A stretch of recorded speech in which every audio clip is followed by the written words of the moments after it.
ഇന്ന് സംഭവിച്ചത് വിശദമായ റിപ്പോർട്ടുകളിലേക്ക് കടക്കുകയാണ്. പെൻഷൻ മുടങ്ങിയതിനെതിരെ മറിയക്കുട്ടി നൽകിയ ഹർജിയിൽ സർക്കാരിനെ വിമർശിച്ച് ഹൈക്കോടതി. മറിയക്കുട്ടിക്ക് പെൻഷൻ നൽകിയേ തീരുവെന്ന് കോടതി പറഞ്ഞു. ആഘോഷങ്ങൾക്കും മറ്റും ചെലവാക്കാൻ സർക്കാരിന്റെ പക്കൽ പണമുണ്ടെന്നും പെൻഷൻ എപ്പോൾ നൽകാനാകുമെന്ന് വ്യക്തമാക്കണമെന്നും കോടതി കൂട്ടിച്ചേർത്തു. കേസ് നാളെ വീണ്ടും പരിഗണിക്കും. വിധവാ പെൻഷൻ കുടിശ്ശിക വിഷയത്തിൽ കോടതിയിൽ നിന്നുണ്ടായത് അതിരൂക്ഷ വിമർശനം. 78 വയസ്സുള്ള സ്ത്രീയാണ് ഹർജിക്കാരിയെന്ന് ജസ്റ്റിസ് ദേവൻ രാമചന്ദ്രന്റെ ഓർമ്മപ്പെടുത്തൽ. ക്രിസ്മസിന് പെൻഷൻ ചോദിച്ചു വന്നത് നിസ്സാരമായി കാണാനാകില്ല. 1600 രൂപയല്ലേ ചോദിക്കുന്നുള്ളൂവെന്നും മറിയക്കുട്ടിയുടെ പരാതി ആര് കേൾക്കുമെന്നും കോടതിയുടെ ചോദ്യം. കേന്ദ്ര സർക്കാർ വിഹിതം കിട്ടിയില്ലെന്ന് സംസ്ഥാന സർക്കാർ അഭിഭാഷകൻ ന്യായീകരിച്ചു. മറിയക്കുട്ടിക്ക് വേറെ വരുമാനമൊന്നുമില്ലെന്നായിരുന്നു അവരുടെ അഭിഭാഷകന്റെ പ്രതിരോധം. ഇരുഭാഗവും കേട്ട കോടതി തുടർന്ന് കർശന നിലപാടെടുത്തു. മറിയക്കുട്ടിക്ക് പെൻഷൻ നൽകിയേ തീരൂ. ആഘോഷങ്ങൾക്കും മറ്റും പണം ചെലവാക്കാൻ സർക്കാരിനുണ്ട്. 1600 രൂപ സർക്കാരിന് ഒന്നുമല്ലായിരിക്കും. എന്നാൽ മറിയക്കുട്ടിക്ക് അതൊരു വലിയ തുകയാണ്. ക്രിസ്മസ് സീസണാണെന്ന് ഓർക്കണമെന്നും സർക്കാരിന് മറിയക്കുട്ടി VIP അല്ലെങ്കിലും കോടതിക്ക് അങ്ങനെയാണെന്നും ജസ്റ്റിസ് ദേവൻ രാമചന്ദ്രന്റെ പരാമർശം. ഹൈക്കോടതി ഇടപെടലിന് നന്ദിയുണ്ടെന്നായിരുന്നു മറിയക്കുട്ടിയുടെ പ്രതികരണം. കോടതിയോട് എനിക്ക് നല്ല സന്തോഷമുണ്ട്. എനിക്ക് ഇത്രയും ആക്കി തന്നെ കോടതിയോട് ബഹുമാനമുണ്ട്.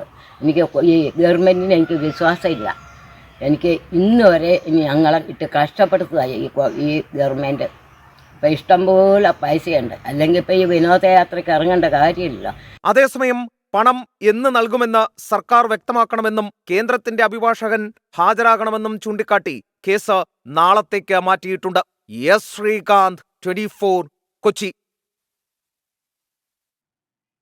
മറ്റു വാർത്തകളിലേക്ക് കടക്കുന്നു. സംസ്ഥാനത്ത് ഇന്ന് പ്രതിഷേധ ദിനം എന്ന് പറയാം. കാരണം നിരവധി വിഷയങ്ങളിൽ പലയിടങ്ങളിലായി പ്രതിഷേധമുണ്ടായി. അവിടെയൊക്കെ തന്നെ പോലീസിന്റെ നടപടികൾ കണ്ടു. അതിൽ തന്നെ പല വാക്കേറ്റങ്ങളുണ്ടായി, ഒപ്പം ഏറ്റുമുട്ടലുണ്ടായി. ആ വാർത്തകളിലേക്ക് കടക്കുന്നു. സംസ്ഥാനത്തിന്റെ വിവിധയിടങ്ങളിൽ ഇന്നും സംഘർഷം.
വ്യത്യസ്ത വിഷയങ്ങളിൽ യുവജന സംഘടനകളിൽ പ്രതിഷേധിക്കാനിറങ്ങിയതോടെ സംസ്ഥാനത്ത് പലയിടത്തും സംഘർഷാവസ്ഥയുണ്ടായി.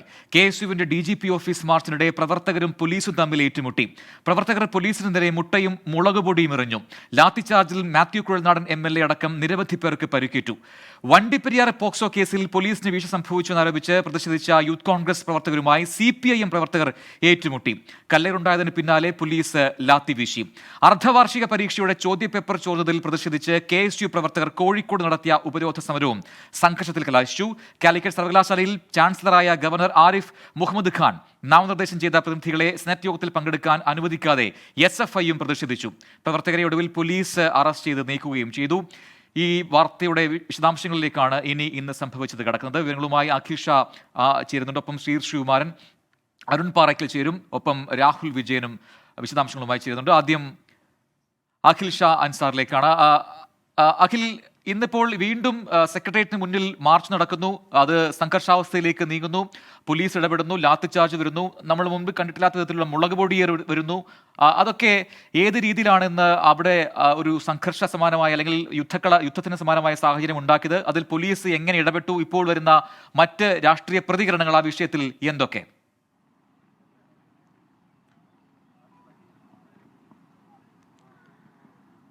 പ്രജിൻ, കഴിഞ്ഞ ദിവസങ്ങളിൽ നമ്മൾ കണ്ടതുപോലുള്ള സമരമല്ല ഇന്ന് നടന്നത്. നമുക്ക് കൃത്യമായി ഈ സമരത്തിൻ്റെ രീതികളിലൂടെയൊക്കെ തന്നെ നമുക്ക് മനസ്സിലാക്കാൻ സാധിച്ചതാണ്. നമ്മൾ ഏറ്റവും പ്രധാനമായി പറയുകയാണെങ്കിൽ ഈ സമരം മാത്യു കുഴൽനാടൻ എം.എൽ.എ ഉദ്ഘാടനം ചെയ്തതിന് തൊട്ട് പിന്നാലെ ഈ പ്രവർത്തകരുടെ ഭാഗത്തു നിന്ന് വലിയ പ്രകോപനമാണ് ഇന്നത്തെ ഈ സമരത്തിലൊക്കെ നമുക്ക് കാണാൻ കഴിഞ്ഞത്. ഈ പ്രകോപനം ഉണ്ടായതിന് പിന്നാലെ വലിയ രീതിയിലുള്ള ഒരു പ്രതികരണം പോലീസിൻ്റെ ഭാഗത്തു നിന്നും ഉണ്ടായിരുന്നു. ഏറ്റവും പ്രധാനമായും പോലീസ് ഈ പ്രവർത്തകർക്ക് നേരെ ജലപീരങ്കി ഉപയോഗിച്ചു എന്നുള്ളതാണ് ഏറ്റവും പ്രധാനപ്പെട്ട കാര്യം. പിന്നാലെ ഈ പ്രവർത്തകർ കയ്യിൽ കരുതിയിരുന്ന അതുപോലെ ഈ വടിയും അതുപോലെ തന്നെ കല്ലും ഉൾപ്പെടെയുള്ള സാധനങ്ങളൊക്കെ പോലീസിൻ്റെ ഭാഗത്തേക്ക് വലിച്ചെറിയുന്ന രീതി ഉണ്ടായി. അതുപോലെ തന്നെ മുട്ട ഉൾപ്പെടെയുള്ള സാധനങ്ങൾ, ഗോലി ഉൾപ്പെടെയുള്ള സാധനങ്ങൾ പോലീസിന് നേരെ വലിച്ചെറിയുന്നൊരു രീതി പ്രവർത്തകരുടെ ഭാഗത്തു നിന്നുണ്ടായി എന്നുള്ളതാണ്. അതുപോലെ തന്നെ ഇന്നലെ കണ്ടൊരു ഇന്നലെ പോലീസിൻ്റെ ഭാഗത്ത് നിന്ന് ചില സംയമനങ്ങളൊക്കെ ഉണ്ടായിരുന്നു. പക്ഷേ ഇന്ന് അതല്ല നമ്മൾ കണ്ടത്. പകരം പോലീസിൻ്റെ ഭാഗത്തു നിന്ന് വലിയൊരു തിരിച്ചടി തന്നെ ഈ പ്രവർത്തകർക്ക് നേരെ ഉണ്ടായിരുന്നു എന്നുള്ളതാണ് ഏറ്റവും പ്രധാനമായി നമ്മൾ ഇക്കാര്യത്തിൽ എടുത്തു പറയേണ്ടത്. ഇതിൽ ഈ കോൺഗ്രസ് നേതാക്കൾക്ക് അതുപോലെ തന്നെ KSUവിൻ്റെ യൂത്ത് കോൺഗ്രസിൻ്റെ ഒക്കെ നേതാക്കൾക്ക് ഇതുമായി ബന്ധപ്പെട്ട് പോലീസിൻ്റെ മർദ്ദനം ഉൾപ്പെടെ ഏൽക്കേണ്ടി വന്നു. അതുപോലെ തന്നെ പോലീസുകാർക്കും ഇത്തരത്തിൽ മർദ്ദനം തിരികെയും ഏൽക്കേണ്ടി വന്നു എന്നുള്ളതാണ് ഏറ്റവും പ്രധാനപ്പെട്ട കാര്യം. എന്തായാലും തലസ്ഥാനം ഇന്നൊരു യുദ്ധക്കളം തന്നെയായിരുന്നു എന്നുള്ളതാണ് ഏറ്റവും പ്രധാനമായും പറയാനുള്ളത്. അഖിൽ ഷാൻസറാണ് വിശദാംശങ്ങളുമായി ചേർന്നത് തിരുവനന്തപുരത്ത് നിന്ന്. ഇനി ശ്രീത് ശിവകുമാറിലേക്കാണ്.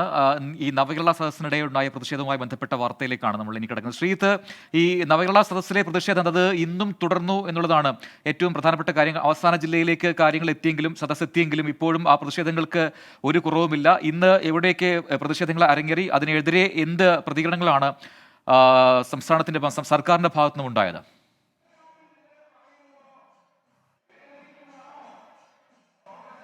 അതായത് ചെമ്പകമംഗലത്തും കോരാണിയിലും രാവിലെ കരിങ്കൊടി കാണിക്കാനെത്തിയ മഹിളാ കോൺഗ്രസ് പ്രവർത്തകരെ പോലീസ് കരുതൽ കസ്റ്റഡിയിലെടുക്കുന്ന ഒരു സാഹചര്യം ഉണ്ടായി. അതിനുശേഷം ഈ മറ്റു മേഖലകളിൽ, അതായത് മുഖ്യമന്ത്രിയുടെ വാഹനവ്യൂഹം കടന്നു പോകും വഴി ചിറയൻകീഴിൽ വെച്ച് യൂത്ത് കോൺഗ്രസ് പ്രവർത്തകർ കരിങ്കൊടി കാണിക്കുന്ന ഒരു സാഹചര്യവും ഉണ്ടായി. ആ പ്രവർത്തകരെ അപ്പോൾ തന്നെ പോലീസ് അറസ്റ്റ് ചെയ്ത് നീക്കി. പിന്നീട് ഒരു അനിഷ്ട സംഭവം നടന്നു വെഞ്ഞാറമ്മൂടാണ്. പോലീസ് കരുതൽ കസ്റ്റഡിയിൽ യൂത്ത് കോൺഗ്രസിന്റെയും നേതാക്കളെ എടുത്തിരുന്നു. അവരെ വെഞ്ഞാറമ്മൂട് പോലീസ് സ്റ്റേഷനിലേക്ക് മാറ്റി. അവിടെ വെച്ച് വെഞ്ഞാറമ്മൂട് പോലീസ് സ്റ്റേഷനകത്ത് വെച്ച് DYFI പ്രവർത്തകർ ഇവരെ കയ്യേറ്റം ചെയ്തതായാണ് ആക്ഷേപം. അത്തരത്തിൽ ഷർട്ടടക്കം പലരുടെയും വലിച്ചു കീറിയ തരത്തിലുള്ള ചിത്രങ്ങളടക്കം പുറത്തു വരുന്നൊരു സാഹചര്യം ഉണ്ടായി. ഏറ്റവും ഒടുവിൽ നമ്മളിപ്പോൾ നിൽക്കുന്നത് നെടുമങ്ങാടാണ്. തൊട്ടപ്പുറത്ത് കല്ലിങ്കൽ ജംഗ്ഷനിൽ വലിയൊരു പ്രതിഷേധം അരങ്ങേറി. അത് ഏതാണ്ട് ഒരു 150ഓളം വരുന്ന യൂത്ത് കോൺഗ്രസ് പ്രവർത്തകർ സംഘടിച്ച് വലിയ പ്രതിഷേധ മുദ്രാവാക്യങ്ങളുമായി എത്തുകയായിരുന്നു. ഇവരെ മുഖ്യമന്ത്രി എത്തുന്നതിന് അരമണിക്കൂർ മുൻപ് പോലീസ് ബലം പ്രയോഗിച്ച് അറസ്റ്റ് ചെയ്ത് നീക്കുകയായിരുന്നു. ഇവരെ ഇപ്പോൾ നെടുമങ്ങാട് പോലീസ് സ്റ്റേഷനിലേക്ക് മാറ്റിയിട്ടുണ്ട് എന്നാണ് അറിയുന്നത്. ഒരു ഭാഗത്ത് പ്രതിഷേധങ്ങൾ നടക്കുമ്പോൾ തന്നെ മറുഭാഗത്ത് വലിയ ജനനിബിഡമായി തന്നെ ഈ നവകേരള സദസ്സ് നടന്നുകൊണ്ടിരിക്കുകയാണ്. 2 കോൺഗ്രസ് കൗൺസിലർമാർ ഈ പ്രഭാത യോഗത്തിൽ പങ്കെടുത്തതടക്കം കോൺഗ്രസിന് വലിയ തിരിച്ചടിയാണ്. എന്തായാലും വലിയ പ്രതിഷേധം വരും ദിവസങ്ങളിലും തുടരാൻ തന്നെയാണ് കോൺഗ്രസിന്റെ തീരുമാനം.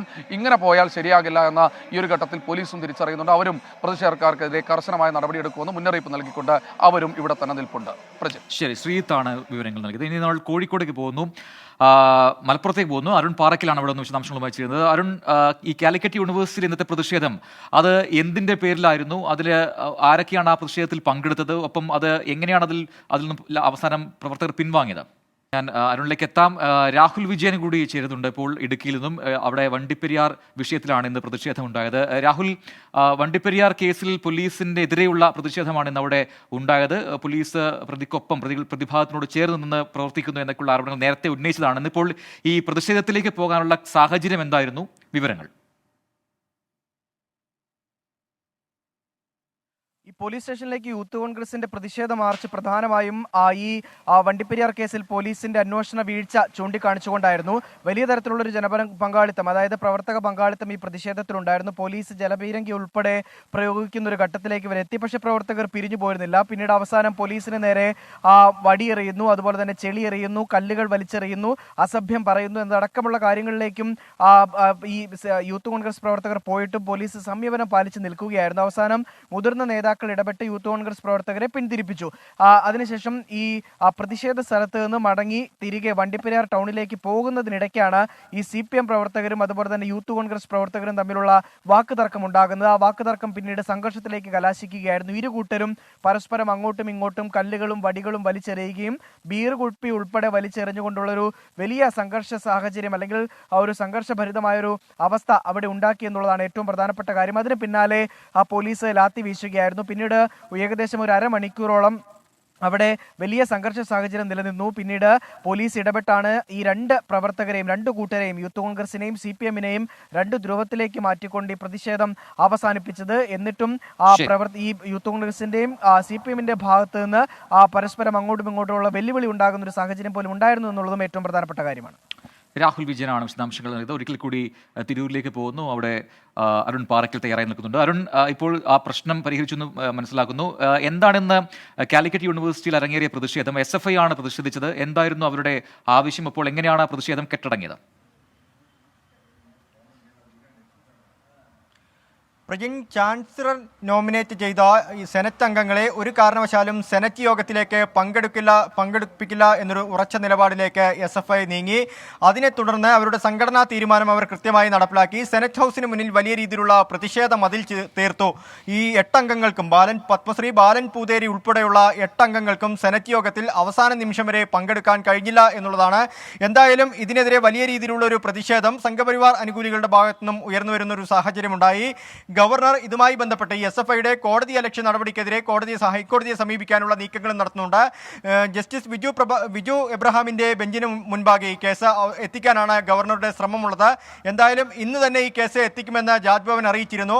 പക്ഷേ അപ്പോഴേക്കും ആ ബെഞ്ച്, വിജു എബ്രഹാമിന്റെ ബെഞ്ച് സിറ്റിംഗ് അവസാനിപ്പിച്ചിരുന്നു. നാളെ പ്രത്യേക പരിഗണന നൽകിക്കൊണ്ട് ഈ കേസ് കോടതിയിൽ എത്തിക്കാനുള്ള ഒരു നടപടിയാണ് ഇപ്പോൾ ഗവർണർ നോക്കുന്നത്. എന്തായാലും SFI പ്രവർത്തകരുടെ വലിയ രീതിയിലുള്ള ഒരു പ്രതിഷേധം അരുൺ പാറയ്ക്കലാണ് തിരൂരിൽ വിശദാംശങ്ങൾ നൽകിയത്. SFI ആണ് കാലിക്കറ്റ് യൂണിവേഴ്സിറ്റിയിൽ ഇന്ന് പ്രതിഷേധിച്ചത്. മറുഭാഗത്ത് ഗവർണർക്കെതിരെ നടപടി കടുപ്പിക്കുന്നുണ്ട് സംസ്ഥാന സർക്കാർ. ഏറ്റവും ഒടുവിൽ രാഷ്ട്രപതിക്ക് കത്തയച്ചിരിക്കുകയാണ് സർക്കാർ. അതിന്റെ വിശദാംശങ്ങളിൽ നമ്മളെത്തും. ഗവർണർക്കെതിരെ രാഷ്ട്രപതിക്ക് കത്തയച്ച സർക്കാർ നീക്കം കേരളത്തിന് ഇതുവരെ പരിചയമില്ലാത്ത ഒന്നാണ്. ഗവർണർ എന്തു ചെയ്യുന്നുവെന്ന് നിയോഗിച്ചവർ അറിയട്ടെ എന്ന് മന്ത്രി സജി ചെറിയാൻ പറഞ്ഞു. ഗവർണർ മുഖ്യമന്ത്രി പോര് അവസാനിപ്പിക്കണമെന്ന് കോൺഗ്രസ് നേതാവ് രമേശ് ചെന്നിത്തല ആവശ്യപ്പെട്ടു. ഗവർണറെ പോലെ ജനങ്ങൾക്കിടയിൽ ഇറങ്ങി നടക്കാൻ മുഖ്യമന്ത്രിയെ കേന്ദ്ര സഹമന്ത്രി വി മുരളീധരൻ വെല്ലുവിളിച്ചു. ബില്ലുകൾ പിടിച്ചുവെക്കുന്നതിൽ സുപ്രീം കോടതിയെ സമീപിച്ചതായിരുന്നു സർക്കാർ ഗവർണർ പോരിലെ സർക്കാരിന്റെ ആദ്യ ചെക്ക്. പിന്നാലെയാണ് ഇപ്പോൾ രാഷ്ട്രപതിക്കുള്ള കത്ത്. തനിക്ക് നേരെ അക്രമമുണ്ടായാൽ സംസ്ഥാനത്തിന്റെ ക്രമസമാധാന നില തകർന്നുവെന്ന ആരോപണം ഉന്നയിക്കാൻ ഗവർണർക്ക് കഴിയും. ഇത് മുന്നിൽ കണ്ടാണ് സർക്കാരിന്റെ നീക്കമെന്നാണ് സൂചന. കേരളത്തിൽ ഗവർണർ എന്ത് നിലപാടെടുക്കുന്നുവെന്ന് അദ്ദേഹത്തെ നിയോഗിച്ചവർ അറിയണമെന്ന് മന്ത്രി സജി ചെറിയാൻ.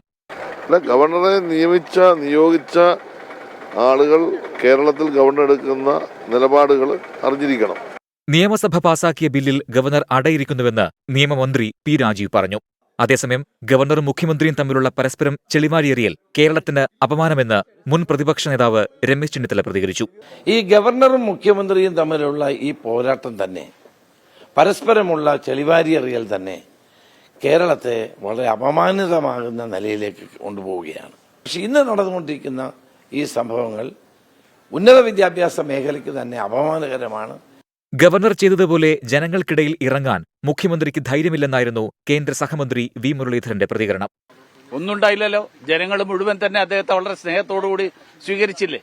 അതായത് ഈ VIP സംവിധാനങ്ങളൊക്കെ മാറ്റിവെച്ച് മന്ത്രിമാരുൾപ്പെടെയുള്ള മുഴുവൻ ആളുകളും ജനങ്ങൾക്കിടയിൽ ജീവിക്കണം എന്നുള്ളതാണ് ജനങ്ങൾ ആഗ്രഹിക്കുന്നത്. നമ്മുടെ ഗവർണർ അതനുസരിച്ചിട്ട് ഉയർന്നു. മുഖ്യമന്ത്രിക്ക് അതിനുള്ള ധൈര്യം ഇപ്പോഴും വന്നിട്ടില്ല. സംസ്ഥാന സർക്കാർ നീക്കത്തെ ഗവർണർ എങ്ങനെ പ്രതിരോധിക്കുമെന്നാണ് ഏവരും ഉറ്റുനോക്കുന്നത്. അരുൺ രാജ്, 24 കൊല്ലം. ഇത് സംസ്ഥാനത്തിന്റെ മാത്രം, കേരളത്തിന്റെ മാത്രം കാര്യമാണോ എന്ന് സ്വാഭാവികമായൊരു ചോദ്യം വരാം. ഇന്ത്യയിൽ BJP ഇതര പാർട്ടികൾ ഭരിക്കുന്ന പല സംസ്ഥാനങ്ങളിലും സർക്കാരും ഗവർണറും തമ്മിൽ പോരു നടക്കുന്നുണ്ട്. കേരളത്തിന് പുറമെ തമിഴ്നാടും പഞ്ചാബും പശ്ചിമ ബംഗാളും എല്ലാം ആ പട്ടികയിലുണ്ട്.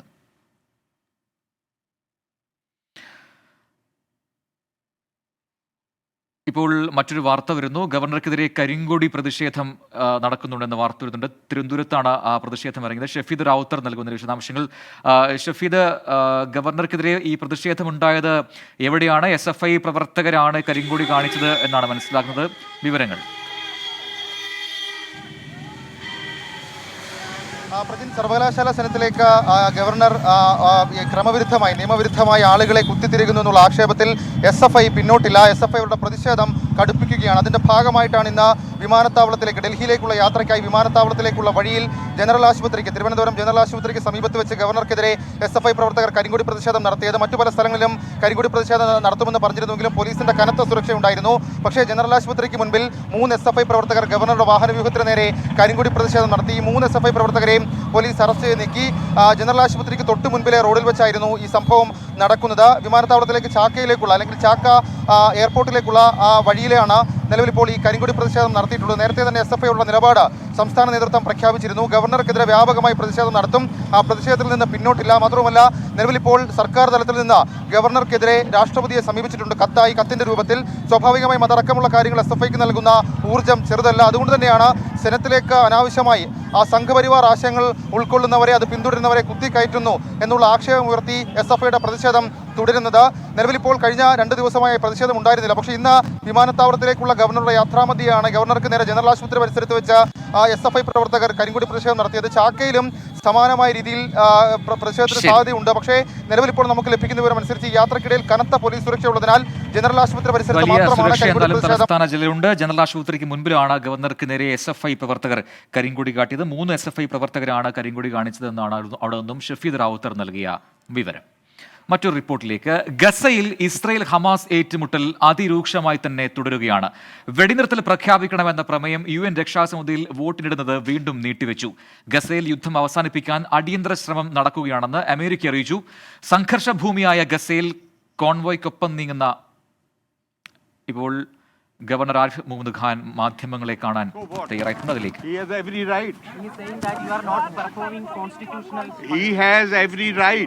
What is important about it? You are violating the protocol.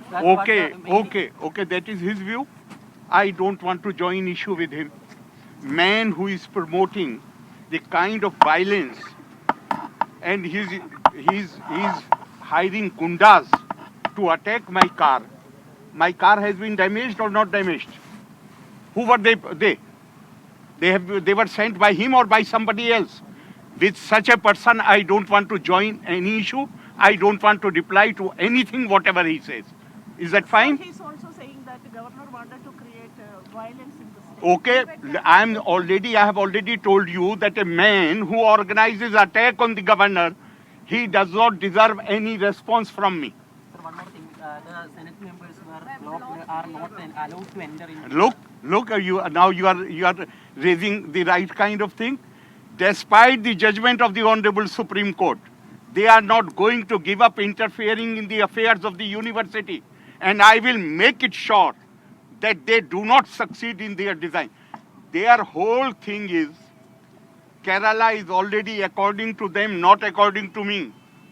Their affidavit says that Kerala is not even in a position to honor the financial guarantees which the state government has given, which means clear-cut acknowledgement that Kerala is under financial emergency. You are not able to perform your constitutional responsibilities. And then they are doing all this because I now feel that they have a design that they are trying to create a situation where some drastic action is taken. I am not going to oblige them.